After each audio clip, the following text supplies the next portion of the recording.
एक football pitch पे एक ऐसा जोन होता है जिसे ढंग से यूज और एक्सप्लॉइट करके टीम्स चैंपियनशिप्स जीत सकती हैं। पेप गार्डियोला भी इस जोन से ऑब्सेस करता है और अटैक में टीम्स इसे एक्सप्लॉइट और डिफेंस में इसे शट डाउन करने के पीछे पड़ी रहती है। What is it? It's the half spaces. और ना कि ये हाफ स्पेसेस तुम्हें भी अपने वीकेंड के टफ मैचेस को डोमिनेट करने में हेल्प करेगी, पर हर एलीट टीम इस एरिया को इफेक्टिवली यूज करके चैंपियनशिप्स जीत सकती है। आओ बताता हूँ हाफ स्पेसेस क्या होते हैं, क्यों इंपॉर्टेंट होते हैं और कैसे टीम्स और तुम इससे चैंपियनशिप्स जीतते हैं। सो हाफ स्पेसेस एक फुटबॉल पिच का एक स्टैटिक एरिया होता है, यानी कि प्लेयर्स कैसे भी मूव कर लें, हाफ स्पेसेस एक पिच पे वहीं की वहीं रहती हैं। अगर पिच को 5 वर्टिकल हिस्सों में डिवाइड करें तो ये पिच के वो जोन्स हैं जो कि सेंट्रल और विंग्स के बीच में होते हैं। तो हाफ स्पेसेस इंपॉर्टेंट क्यों है? हाफ स्पेसेस इसलिए इंपॉर्टेंट है क्योंकि एक प्लेयर अपने आप को एक हाफ स्पेस में अगर पोजीशन कर ले तो ये एक पिच की एंटायरिटी को देख सकता है। बताता हूँ कैसे। स्कैनिंग एक फुटबॉलर की स्किल्स का एक बहुत ही इंपॉर्टेंट टूल है और किसी भी स्प्लिट सेकंड में ये जानना कि टीममेट्स कहाँ हैं एक हायर लेवल पे बहुत इंपॉर्टेंट होता है। तो खुद को एक हाफ स्पेस में पोजीशन करके एक प्लेयर अगर ऑपोजिट विंग की तरफ फेस करे तो उसके व्यू में पूरा फील्ड आ जाता है और वो एक हाफ स्पेस से बॉल को किसी भी जगह डिस्ट्रीब्यूट कर सकता है,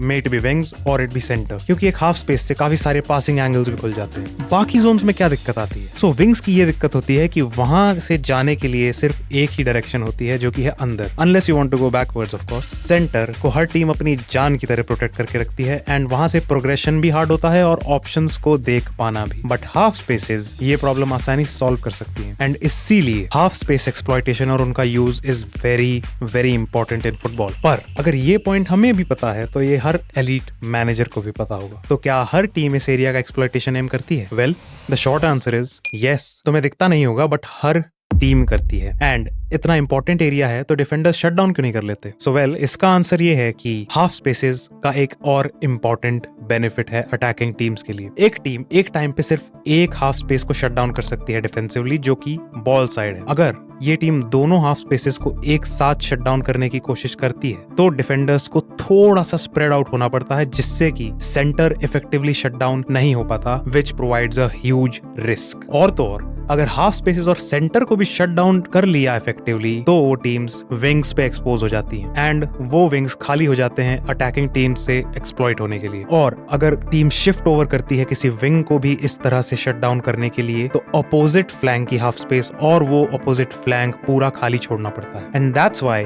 Kevin De Bruyne, David Silva जैसे प्लेयर्स को गार्डियोला हाफ स्पेसेस में खिलवाता था एंड तुम्हें बाकी की स्टोरी तो पता ही है। सो टैक्टिकली अटैकिंग में हाफ स्पेसेस का एक्सप्लॉइटेशन जिस भी टीम ने नेल कर लिया वो एक हाई, मिड या लो किसी भी ब्लॉक को ब्रेक करने की इनसेन कैपेबिलिटीज रखती है and hence they can win championships. पर एक क्या चाहता है? इन हाफ स्पेसेस को चैनल से कंफ्यूज किया जाता है। Now channels are not the same as half spaces. Channels एक डायनामिक एरिया होते हैं, यानी कि प्लेयर्स के मूवमेंट के हिसाब से चैनल्स कैन चेंज। और जहां चैनल्स का मतलब होता है कि किसी भी दो प्लेयर्स के बीच की हॉरिजॉन्टल स्पेस, हाफ स्पेस हमेशा इन्हीं दो वर्टिकल एरियाज को कहा जाता है। अब किसी भी फुटबॉल मैच में तुम्हें एक प्लेयर हाफ स्पेसेस में मिनिमम जरूर दिखेगा एंड अब तुम भी इस नॉलेज का यूज करके अपने मैचेस को ब्रॉडर पर्सपेक्टिव से देख पाओगे और टर्फ के मैचेस को डोमिनेट कर पाओगे। अगर ये ब्रेकडाउन पसंद आया तो लाइक करो और ऐसे ही इन डेप्थ कॉन्सेप्ट्स के लिए सब्सक्राइब करो। मिलते हैं अगली बार ऑफ द बॉल पे।